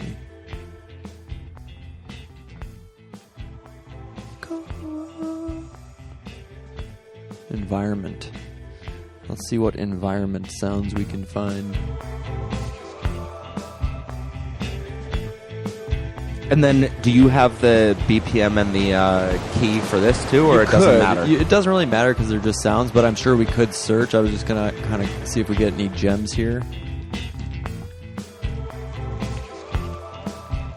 It's almost like a little crackle sound. So wait, hold on. If you think about it, right, if we're going in line with the lyrics and like a story, right? Coma, yes. When I wake from this coma, maybe he's like laying on the beach, and before the song even starts, you hear that ocean wave, right? And that's like a lead-in to,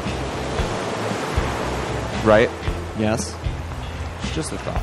Okay, so here, let's do that. We're just gonna grab that. We'll make a little, movie in our heads about it and make it a cinematic experience. Actually, that's kind of what I did with that song that Snoop had given his baby sounds. So there was like a whole little like montage, and I found all these sounds here. There was like a door, car door closing, a car starting, somebody saying, wait, what are you doing? And then you hear like the baby kind of like, and then it's very very interesting, man. And that's what I was saying. I was like, it's kind of like a baby sound, but a story. A baby story. It's a baby story. Oh, I also do want to make a point of shouting out ASAP Froggy, who is also a master barber on the side. Only my barber, and I think he cuts his own hair sometimes, which is unbelievable because cutting someone else's hair is frightening enough, but cutting your own, that's just, you can pull that off. Hold on.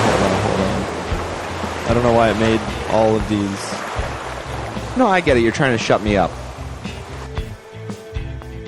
No, I just dragged in the... But yeah, I was just trying to shout you out, man, because you cut my hair the other day, and I appreciate it. Looks good. I'm wearing no hat on camera today, so that the folks at home can see my head once we release this material. But, nice. Hey, thanks for cutting my hair, man. Yeah, of course, man. Anyone want a haircut?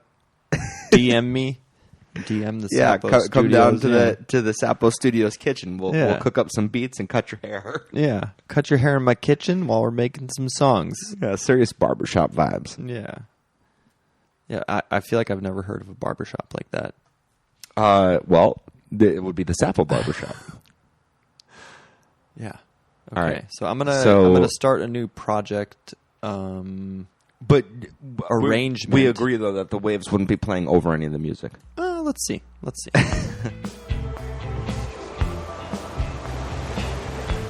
Let's see.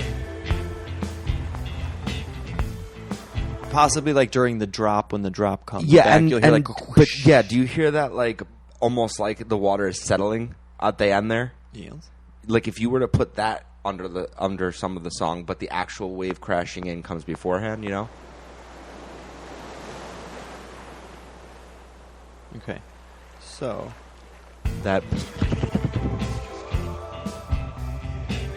kind of babbling brook thing going on.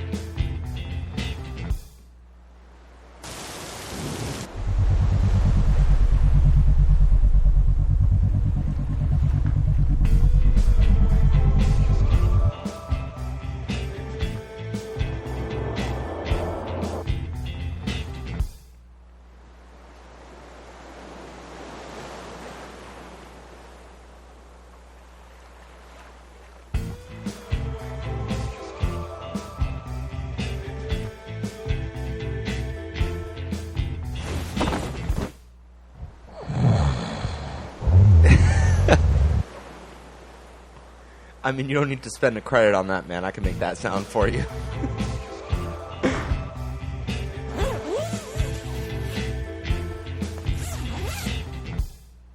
All right, man. Keep your pants on.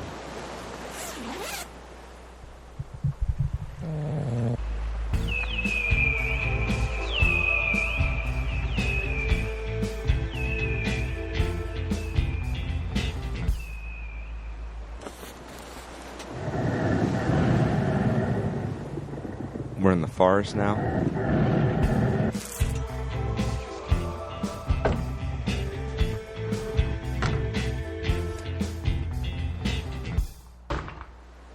What about a clock sound?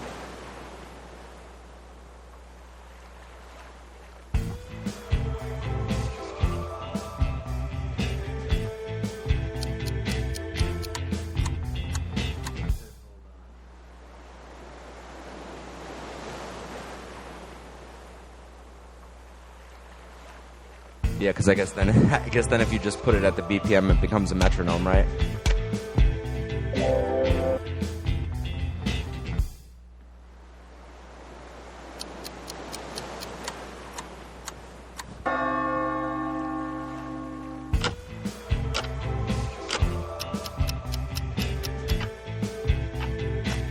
Yeah, I don't know. I kind of feel like all of this stuff goes beforehand as a lead-in. These extra effects we're finding.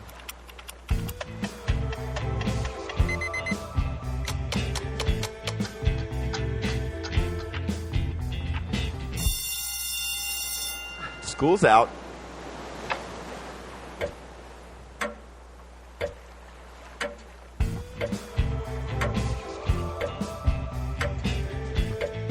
You're still intent on putting it onto the music, huh? no. Oh, okay. Huh? The song is just looping in the background, Right. from with the waves, and then like Right, one right. loop of the song, Got it. and then I'm just listening to the.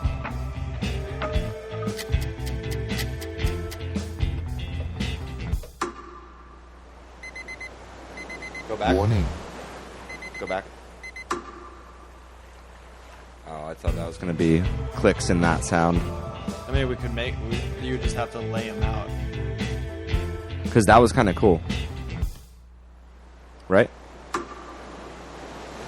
But then, wait, before you just take that and spend your credits, I feel like if you were going to have that, it would need another sound for the other click. Because the clicks wouldn't be the same. It would be like click, click. You know, it would be like a little higher, kind of. So I don't think that one's going to work.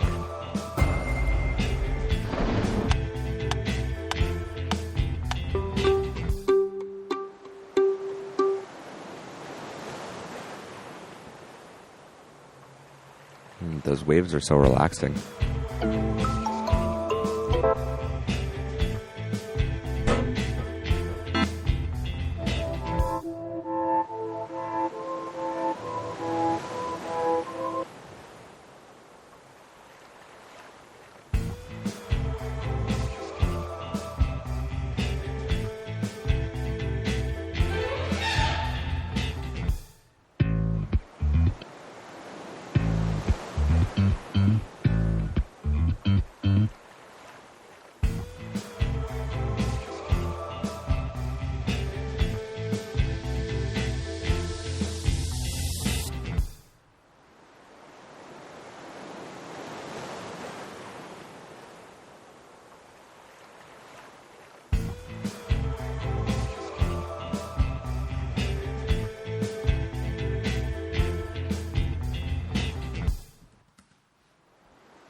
So, can I make a suggestion in terms of composition? I like how it's you've got that sound that's kind of crescendoing up until that stop. I think then the music of the singing of the coma line doesn't come in right away. That kind of comes in later. The music starts without it. Yeah. Yeah, could be that, or could be like taking away elements from this entire thing and just bring in like layer them in. Yeah, just bring like the bass line in, or just bring in like if we do something like this. Actually, hold on. So everyone just close your eyes. You're laying on the beach. You hear the waves.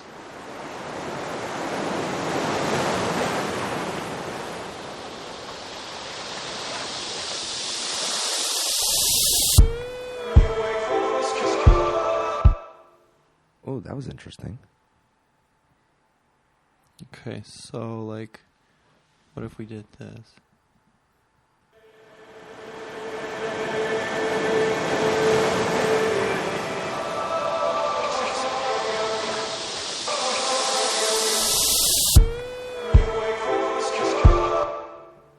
That was cool. So you put When I Wake from This Coma in reverse, and that's what Yes. played there just now? Yes. That's fucking cool. So maybe I like that. we do something like this.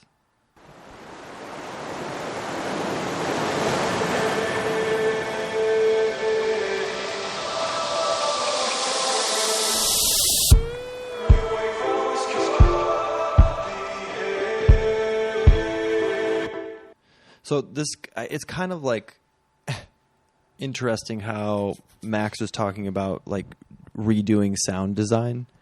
And I've done that for like certain things, like taking a video from 10KTF and then like redoing the sound design and making like my own edit. And then even just doing sound design for video editing has made me think of how to implement aspects of like masking sounds or like making things sound smooth in like these edits here, where I'm like, the thing doesn't sound like, it just sounds like it starts and ends. So like maybe before I would just leave it like that because I didn't know what to do, but it transitions from sound design to like music making, where they're like very interestingly connected in how you can implement things from like sound design. What do you mean it used to just start and end there and you would leave it? What would start and end? Like this transition, it just sounds like it starts like the transition and then it just stops. And there's not much of like a flow in between this transition. That extra thing that you layered on there, for instance, the crescendo. Yes, but even so, the crescendo just sounds like it begins and ends. So like, how do we make that crescendo sound like smoother? And in the past, maybe I would just like drag and drop that there and that was it. But like after doing sound mixing and sound design for video and like having to like do that and be like, wow, you know, that doesn't cut right on film, but it also doesn't sound right in the sound. So I would have to figure out how to make the cut right, but then also what sounds do I need to add on top of this crescendo to just like make it a smooth transition. And then I started implementing that into like how I made music. So like it's very interesting kind of Max doing that as well, you know, and connecting the two together. Absolutely. Which is very cool, man. Well, I mean, I have to say, in the same way that now I forget the guy's name that was giving Max those words of wisdom. Evaflow. Yeah. And now I was so focused on remembering his name that I forgot what I was going to say. Evaflow. Now we got him up on the screen. He's a great man. Yeah, no, he was cool. We got to have him on the show. Yeah. For sure. But let's hear how this transition sounds at the beginning. Wait, sorry. I just remembered it. Okay. Yeah. So no. In the same way that Evaflow was saying that, you know, it was really nice to see Max's growth across that time, I'd like to shout you out for noticing your musical growth. Hey, thanks, man. Yeah, no, it has been a cool progression to watch. You used to make a very specific kind of music. You pivoted in the kind of music you were making personally, which I think some of the stuff you pivoted to works a lot better for your voice and is very cool. Hey, thanks, man. And but even beyond that, just music producing and hopping into Logic like this. I mean, look, yes, we all wish you were using Ableton or Pro Tools, but the fact that you've gotten more of a master on Logic is very cool. And integrating all this stuff from Splice, and it's nice to watch you go from caterpillar to butterfly over there, man. Hey, thanks, man. I appreciate that, and definitely, I would just have to shout out Sapo Studios for giving me that platform to be able to do that and feel inspired to do so. Damn, and Sapo Studios sounds pretty cool. Sapo Studios is pretty cool, man, and like ideally, it should be for everybody, not just me to enjoy and for me to flourish. And bloom, you know, like I feel like also, dude, you as well, man. And I feel like I've told you, you know, like. All right, listen, you don't have to scratch my back just because I scratched yours. All right. How about your inner thigh? Easy, Dave? Okay, we're getting off topic here, man. Or we're getting perfectly on topic. Man. All right. So, is there anything else you want to add to this composition, there, buddy boy? Yeah, let's hear how it sounds.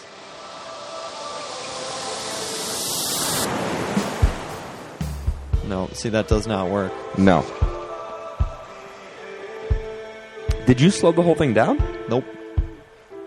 It just sounds like that because we don't have the guitar pushing it. Yes. And there's no drum beat there. So what about, you think that, okay.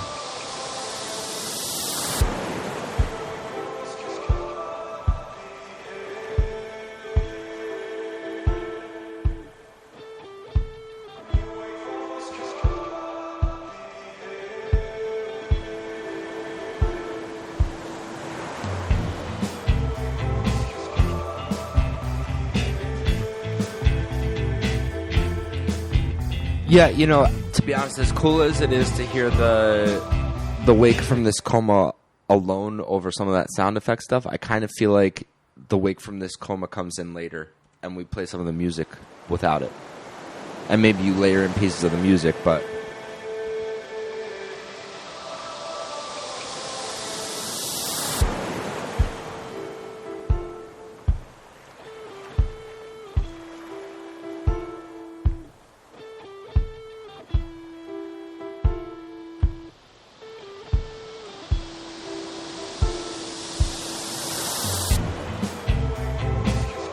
Try starting with just the bass. I was just copying that right.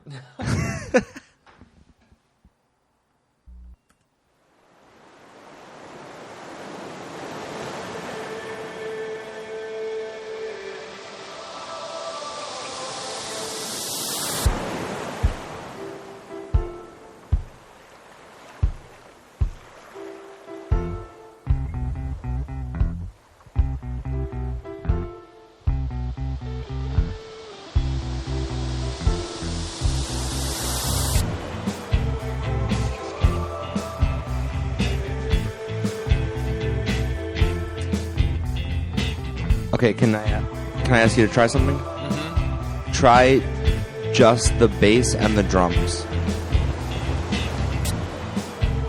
When? From where the wave crashes out.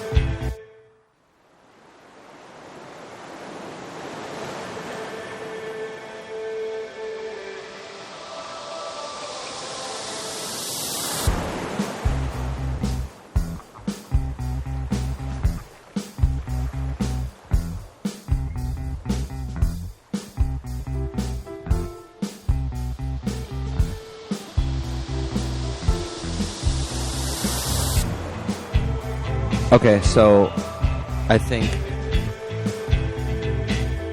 right where you have the green coming in, that's where the melody should come in instead. The that high note on the guitar.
Not sure how I feel about that. You like that? You do, don't you?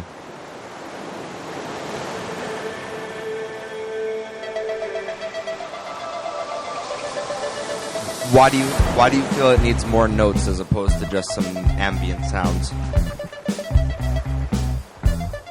Just something to like tickle your ear. Oh yeah. Okay.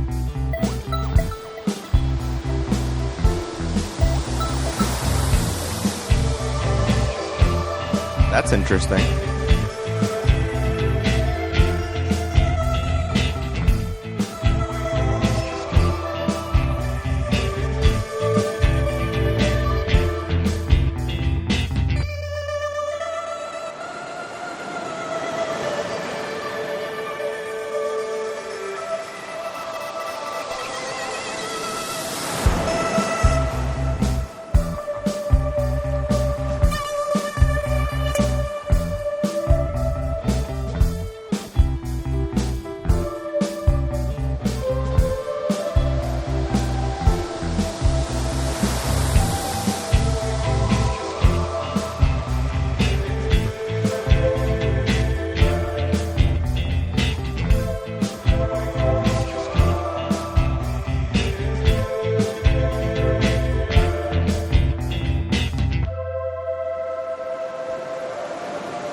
Yeah, man. I think that's pretty cool, and then it just needs to be kind of mixed. Yeah.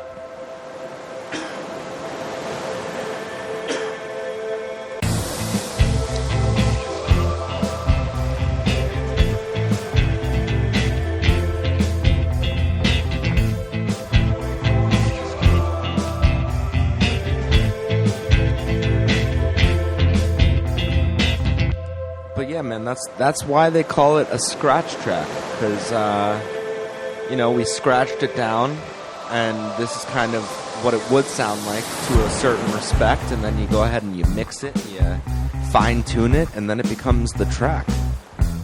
So, thank you, everyone, for joining us for a Scratch Track Saturday. It's been fantastic being with you.